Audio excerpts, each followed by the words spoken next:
Welcome to the Sparky Coach podcast. This platform was built by Sparkies for Sparkies. We simply exist to make business owners more profitable, or businesses more profitable and more predictable. So we want to work with people that work hard because we love working hard too, that work smart because you got to be on top of the business, people that are kind because no one likes a dickhead. Am I right? People who want results because that's what we're here for, right? And people who want to be part of a like-minded community. So if you're interested in hearing more about the platform, please reach out and enjoy the podcast. All right, Crow here with Cam. We've been ranting off air. This is a Taylor Swift take on It's a Cruel Summer. Great song, that one, Cruel Summer. Taylor's been referencing a lot in our podcast. I think because I'm a huge fan and the boys always ask to listen to Taylor. Actually, in my Spotify Wrapped, top artist was Gracie Abrams. How you say it? She's now. So I remember listening to that song. This is interesting to talk about.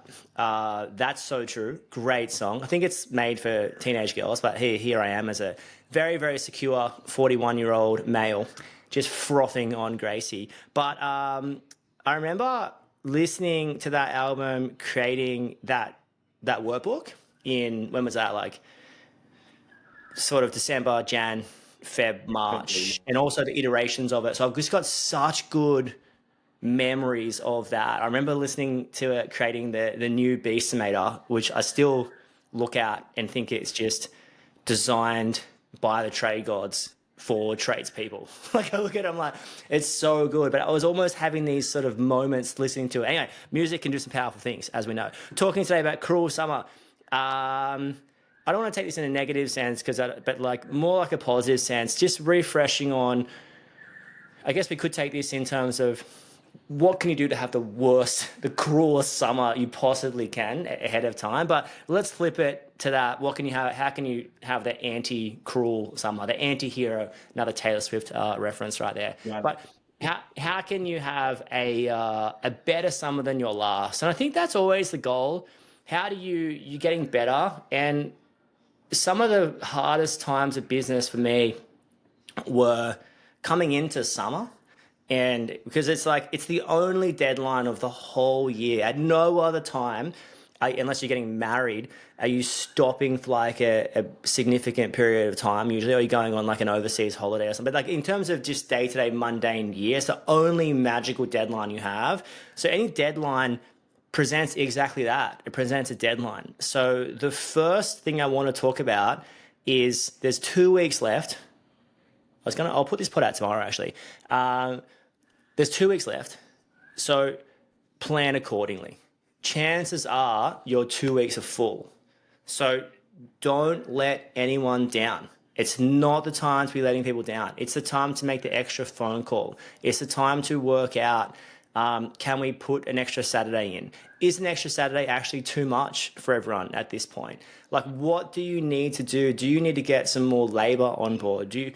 Can you really get to those jobs that you're getting to? Don't forget, your product is like all you've got, basically. And there's a train of thought. I remember growing up, it's like playing Monopoly or handball or whatever. You're on that concept. What everyone would be if you get out in handball. Everyone's like, handball's like a good reference for me because my boys are right into it at the moment. I keep telling them I'm a black belt in handball, and they don't believe me, but I'm pretty good. but it was always like that concept of you're only as good as your last game. And I think people forget that. You're only as good as your last job you did for that person. So you can be so good across everything, but if you don't turn up when you say you're going to turn up, or if that client's expecting a team of 4, you got a team of 1, or if that client's expecting consistent days and you give them sporadic days, you're only as good as their last memory of you. So it's so important that your product, which is everything from answering the phone to the Google review and everything in between. It's so important that your product remains of a high and solid quality. So in the last 2 weeks, just go out for a coffee now, set an hour aside this afternoon. Can you do what you need to do? And then if you're fortunate enough, shout out to Credence Clearwater Revival, fortunate son or daughter, depending on where you land on the spectrum. So if you're fortunate enough to have a blank space in your schedule, to have a gap in your schedule, don't book it out.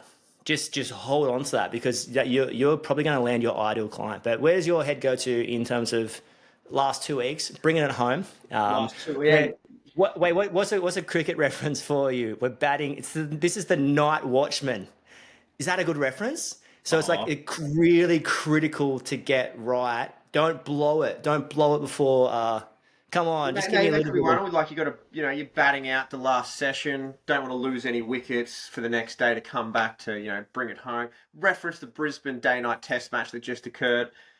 Batting at night time is generally a little bit harder. The ball does a little bit more. If you could just see yourself through the night session, and you can prosper in the daylight hours the next day, which Australia did extremely well the last 4 days, and England did woefully. And it's all about We, timing. did we did we win?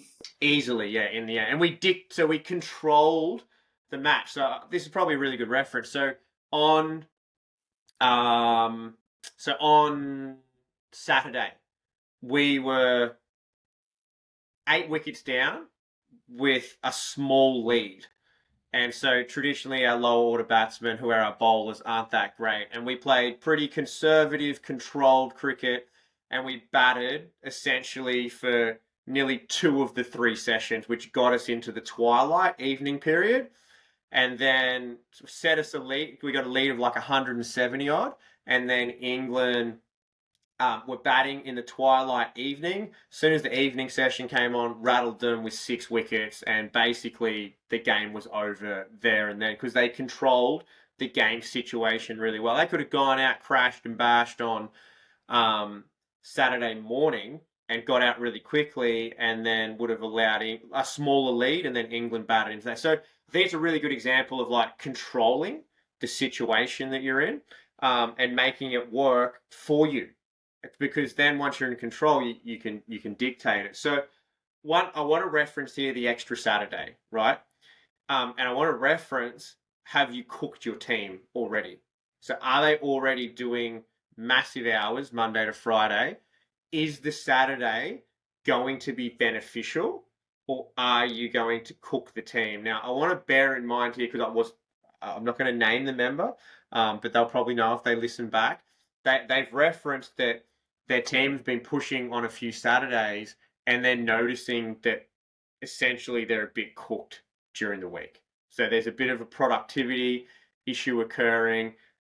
There's a little bit of like the priority, where's it lying, those sorts of bits and pieces. Morale low. So does it need to be done? And I liken this. So I think my opinion's always been, you can't burn the candle at both ends. So you can't expect massive hours during the week and then a big day on Saturday. I feel like it's normal hours during the week, and the Saturday is the bonus. Like, as in, that's the overtime part. It's either, this is just my personal opinion. I feel like it's one or the other, because it's a lot, trying to push massive, massive hours all week. And I think you mentioned this off air. Don't be scared to ask your members too. Just be like, because some people don't have a threshold. Some people are like those Energizer bunnies that just keep going and going and going. Shout out to Energizer. Feel free to sponsor us for the pod Anytime. if you want. Actually, batteries are expensive, especially in the remote control cars. Crazy times. But coming into this, yeah, so just ask. Be like, hey, I'd love some extra labor. Is it possible? Are you keen or not? And I think overtime shouldn't be forced, but there's times when you can definitely ask it, They like, should be hey, recognised. I would really appreciate if you could. And it might be something really little. It might be that instead of the standard time and a half OT, you got maybe you reward every bit like double time for a portion of it or whatever. So there's an element to be like, most things can be bought. You would suggest Oh, not everything, not love, can't. not love, or not Sparky Coach by Energizer. No amount would let us sell out. So but a lot of things can be bought. So have that question. But yeah, just really sit down, set out the next 2 weeks, work out what's possible, what's not possible, work out if you need anyone to do extra hours or not. If you can't get a job in, you got to let people know early. You can't let them know on the morning or on the day of. It's got to be done early. And if your Christmas party's on a Friday, don't compromise that. Like, don't maybe just maybe you'd be like, hey, we're doing jobs from 7 till 11 or 7 till 10 or something, and then like rolling into Tough day. there. Yeah, maybe you can keep it pure. I remember a couple of years I really wanted to keep it pure that day, and then it just was impossible. Given I always liked Christmas parties on a Friday because I feel like Saturday is everyone else's time. You know, there's no right or wrong in that. But yeah, poorly planned last 2 weeks, a poorly planned January, and I guess when you think about January, you think about, well, when do you finish and when do you start? Are you finishing on the 19th, which is a Friday, on the 22nd, on the 23rd, or the 24th? The 24th is not a public holiday, remember. It's a standard work day for a lot of people, although you might give people that off. That's all cool, but it's just good to reference that someone's annual leave. Um, Leave that pay is hectic. We went through this in our Smile Fades in the Summer Yes. series. Great series back in October, 5-part series on how to get the most out of your Christmas Jan period. If you haven't listened to that, go back and have a bit of a listen. But like, you need to know when you're finishing and when you're starting. And then you need to know when you are starting, what are you coming back to? There's typically two kinds of people. They're coming back to a lot more than they think they are. Or the second person, they're coming back to not as much as they think they are. I would suggest it's a rare beast when everything's falling into line. When everything's like, I've got exactly the right people for exactly the amount of work, exactly the right clients, exactly the right everything. Usually, you're either stretched a bit thin or stretched a bit thick. Like, I don't know whatever the opposite of thin is. So it's like you got to know when you're coming back and to what. So you're coming back on the 5th or the 12th, I don't know the dates exactly, but like what day you're coming back on is pretty critical. But a well planned January sets up your year. Most people at the first 2 to 4 years of business just have really poor Januaries, and it takes months to recover from. Usually, you've got a pretty big wholesaler bill in November and December, which is the busiest time. So November's due, end of December, start of Jan, so that's going to put pressure on you. December's due, end of Jan, start of Feb, that's going to put pressure on you. So a lot of times there can be money in the bank. This is my next point. How much money is in your bank? Because you've got to pay. There's going to be nothing coming in but operating expenses, admin wages, field wages, your wages still going out at possibly your most expensive time of the year, especially if you've got like kids and family with Christmas. And you might sit in there and be like, well, I don't spend any money. But it's like, well, you're not going to be working, so you're going to be on holiday somewhere. Typically when you're on holidays, you eat out a lot more, or you spend a lot more, maybe you're going away or something like that. So like, there's still, what I'm trying to say is there's still stuff going out. But if you collecting, like, let's say you have 2 weeks off and your standard invoicing is 50 grand a week. So there's 100 grand that would usually come in. I know a portion that's not yours, but there's 100 grand not coming in, but there's still going to be 40 grand going out. So you just got to really gauge like where you're at. We've got a really good calculator that sort of tells you, hey, here's what you need in the bank. It might be 16 grand, it might be 20 grand, it might be 50 grand, it might be 100 grand. And it's like, it's so important not to run yourself too thin because people still need money this time of year. But what's your thoughts?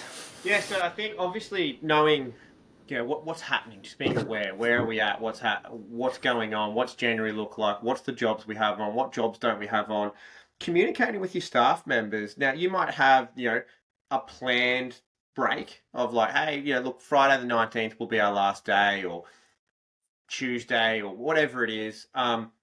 One thing I do want to reference, this is just a personal opinion. I think with Christmas Eve, which is the 24th, it's a normal work day. But I think also just be aware that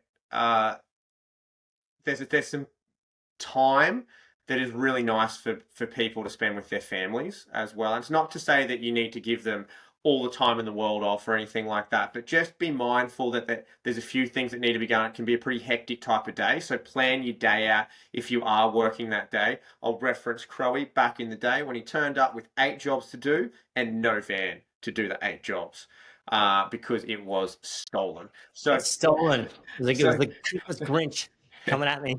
So having a look at that. So also you may have, well, I would strongly suggest that you've already talked about this with your staff members of what's happening and what isn't happening. Now, also, I think it's a really good time to communicate with them. Hopefully, you've done it last week at least, but even if you haven't talked to them this week to see, hey, has anything changed? Is there anything that we need to know about? We've got a couple of jobs to do. There's some opportunity there. Would you be interested in it? And you just never know. Someone might not have leave. Someone might want to use their leave at another time. Something might have happened to someone, like in the sense of we were going to be doing this, but an external influence on them personally or on their family has made them stay put. So you just never know what's occurring.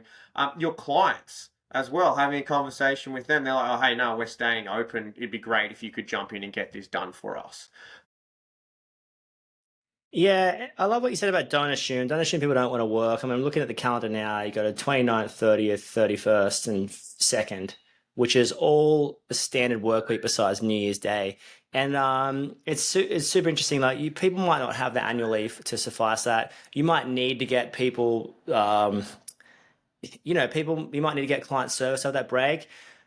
I really think it's a bad idea to let clients know that you're shutting down. Like I can't stress that enough. Most of your ideal clients, this is their busiest time of the year. Think anything commercial, production. The production is still moving. Anything industrial, they're still producing and distributing. Schools as well. There's lots of people. This is their busiest time of year.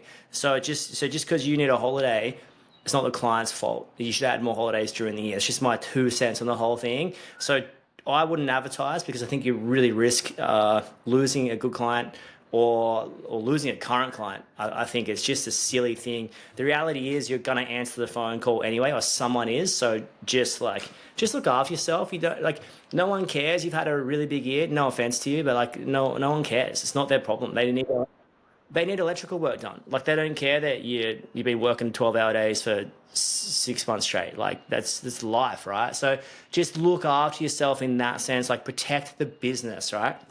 And I'll wrap up with this: pull your staff members aside and just be like, guys and girls, now is not the time to be dropping the ball. So make sure you get back to someone. If there's an extra wall light to put in, make sure it's done, make sure it's ordered, make sure it's communicated. Now is not the time to be dropping the ball. It's a touchy time of year where there's a deadline and there's no other time like that throughout the year. So you can upset people by not hitting the deadline or hitting their expectations. So be really, really careful and look after yourself and boost into the best December Jan ever.